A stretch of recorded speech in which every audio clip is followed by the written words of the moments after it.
What's going on, guys? In today's video I'll be giving you the best progression guide for Anime Tactical Simulator. I'll be telling you how to achieve the most damage, how to progress as fast as possible through the game, and how to get on those leaderboards for the best rewards that you could get. So let's get started.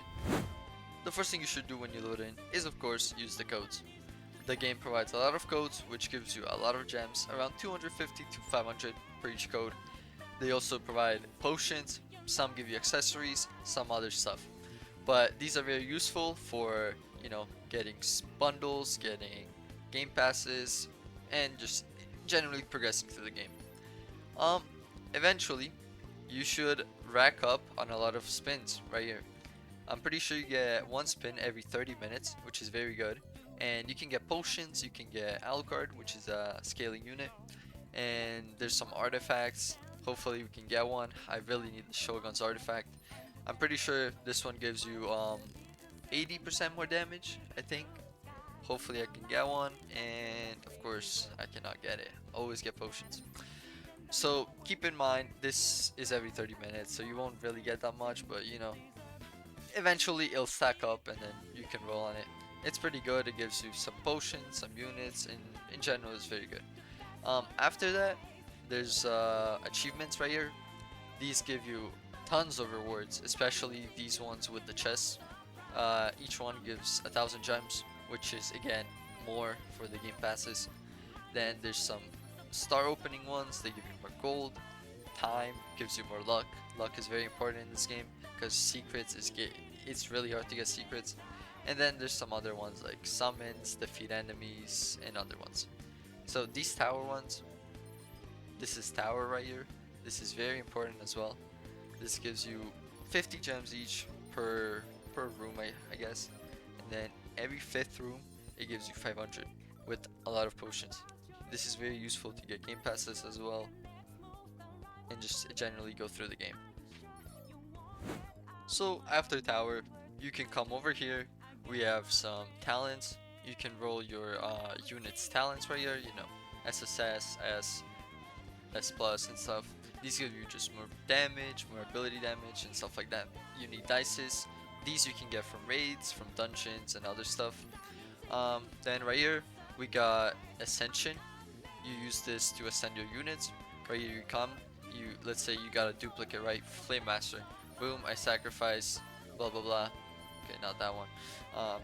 It gives you these mythic souls. Then you use these mythic souls right here. Say I want to send this guy to this guy. You see there's 3 stars. I want to send him to star 2, right? I choose boom, and it costs 25 to send him to the next level, which gives you 25% more damage. And then the next one as well costs you another 25, but then you gotta sacrifice 2 more.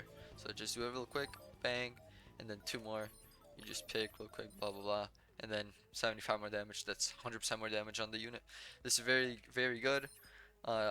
Especially for damage, but then it gets hard for tactical. I can't press for some reason, the game is bugged again. But for tactical units like Kokushibo and Yoruichi, and then Egress as well, it's kind of hard to get it. So now after we've talked about everything in the lobby, we're gonna finally start the game. Actually, first I'm gonna talk about the game passes, which are very important. Of course, there's game passes here. You can get them for free with gems, which you get from towers, achievements, and codes. Most game passes cost around 3,000 to 7,000 gems. This one costs 15k for some reason. Super expensive, but very good for secrets and rolling. The most important ones probably are 2x plus 2 equips, which gives you more units to equip, which is very good to progress. Then probably cards open, increases your cards limit. You can open more cards plus 3 more. Then after that, probably card access. This lets you roll. Let's say right here I come up, boom, I roll, right? It's rolling, and then I can just go do other stuff, grind other stuff while it's rolling in the background. This one's very useful. After that, probably 2x gold. Yen is very hard to get in this game in the beginning stages, and to like farm overnight and stuff. After that, probably like VIP, then fast rolls, fast spins, and then lucky at the end, maybe first, I don't know. But these are generally the 3 most important ones to progress if you're free to play. And then right here we got Shenron right here. Here you can get his wishes if you collect 7 of these orbs. I already did these 2. You can choose each one, but you gotta regrind the orbs again. So the first ones that you should mainly get is probably cards first. This lets you open one more pack. So right here I'm opening 7 with the game pass. And then I'll stop opening for a sec. And then after that you should probably grind for luck. This lets you get +1 more luck, which is very useful for getting secrets. I have 12 luck right now, but I can increase that with my lucky units right here. They all have to get the best luck team. They all have Fortune 1 with the accessory, which gives you 20% more luck. This accessory you get from the Sunjin Woo raid for the last map. As well as probably you could, if you can get God's Blessing is the best trade for luck. The God's Blessing gives you I think 150% more luck, which is, yeah, and you can have it on both. So that's 300% more luck on one unit, and you can equip 5 if you have the game passes, and then 6 if you have the tower. So that's like 2000-ish percent more luck, which is very good. And I forgot to say, when you get to each new world, there's gonna be an NPC. Right here, for example, we have Goku. He gives you quests to complete, and then after you complete those quests, you can go to the next world. As well, every island I think has a side boss or a side quest. For example, here we have Majin Buu. He gives you a quest to defeat 40 players, which is in the last world. He gives you some gems, and I think he gives you a Dragon Ball. Right here we got the boss, which you need to kill to complete the quest. And then you should probably grind him for a bit, get a full team of mythics or legendaries, grind him, get some coins, some yen, and then go to the next world. The next world is One Piece, of course. When you get here, you should at least have a full legendary team or a full mythic team, depending on your luck and stuff. Here we got Luffy. He gives you another quest. Then we got the packs. We got Usopp right here, which gives you another quest. Each quest, I believe, gives you 500 gems. I think each one gives you 500 gems. Maybe some give you more, but I think each one gives you 500. After you complete that, right here we got the boss. We got the cards right here. You kill the boss. These are tokens which you roll fruits on. Right over here where the flamingo is. This is very good. The fruits give you more damage. I only have a legendary one currently, but hopefully I can get a secret one soon. I have 15% more damage. The secret one gives you 30% more damage for all units, which is very, very good. Then over here, I believe we have our talents, which you unlock. Right here we got 02. You can roll talents right here, on your units, give them more damage and stuff. So now we're on the difficult stages. Demon Slayer world is kind of difficult. It took me a while when I first started. Right here, of course, we got Gyu. He gives the quest. Then we got the packs, and all the way on the other side, we got the boss over there.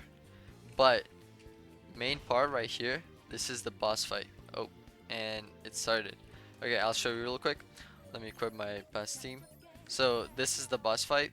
You have a 5% chance of getting either Yoruichi or Kokushibo, and you get a lot of tokens as well, which you use on these units or on any Demon Slayer units to roll their traits.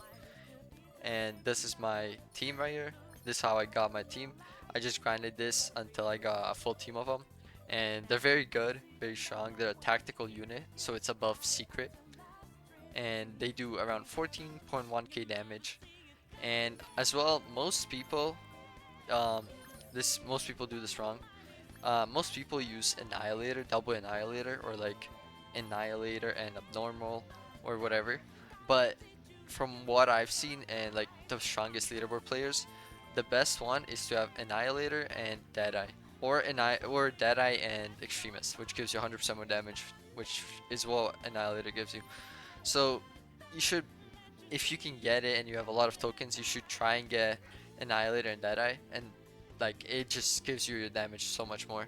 This gives you 50% more crit chance, which is insane. And then if you have a full team, you just do insane damage like me right now. I can solo this pretty much, and hopefully we can get another one because I really need one. I need to replace the Sunjin Woo. hopefully we get one more, and then after this, you shouldn't really go to the last world, in my opinion. You should probably just grind this until you get at least 2 or 3 Kogushibos or Yoruichis, and then go to the next world. And then you can probably do the Egress raid, which I'll show you. And here we go. We just got another Yoruichi, which is a W. And then I'll show you where you can roll him. Let's go back real quick to the demon world. And all the way here we have the boss, which is Gyutaro. And then right here we got the idol girl, which lets you roll traits. And of course you can farm these medals from the boss fight that I just showed you.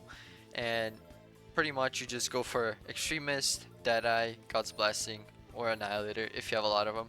If you don't, then you just roll and get like Abnormal, Tiny, Kingslayer, Annihilator. Those are the best ones. After if you're in Endgame, you should probably just focus on those two.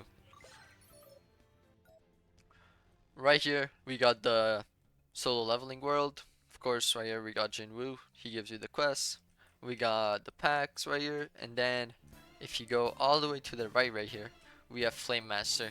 He lets you roll your stats. You should probably choose lucky for this, like if you're at the beginning stage. After though, when you have full team of tacticals or whatever, you should switch to damage just to get more damage, because luck won't be that important after. For this guy, you need to receive a double dungeon key, which you get from raids or get the bosses. From what I've seen though, it's a 1% drop from the bosses and a 3% drop from Sundry Wu boss. I just did raids with people and I got it from the raids. I kind of grinded this for a while and I didn't get it, so I would say just do the raids for the first part to get the key, and then you complete the world, you get the quests, and then right here all the way to the right of the map, or left if you go from that side, right over here we got Egress. This is the final like end game content which you should grind to get Egress. He's the best unit right here. Let me disable the mount. He is a 0.5% unit. He is very good. I think he does like 50k damage max level with double or with Annihilator and like Deadeye. And then right here we got a 0.1% daggers. This gives 100% more damage, I believe. And then we got the shield and like stat cubes that you can get to roll the stats. And then this one right here, you should also grind this. This is very important. It gives you 20% more luck, which you should put on your luck team when you get it eventually. And then you can get tokens which you use to roll units. So this is most of the game for now. Hopefully on update 1 they'll add more content. This game is very good. It had a slowish start, it had a lot of bugs at release, but they fixed it. The game is improving. It's a very good game. Hopefully you like the video. Please leave a like and subscribe. I'm really trying to reach to 1k subscribers. It's my goal, and hope you like the video. Thank you so much and have a good day.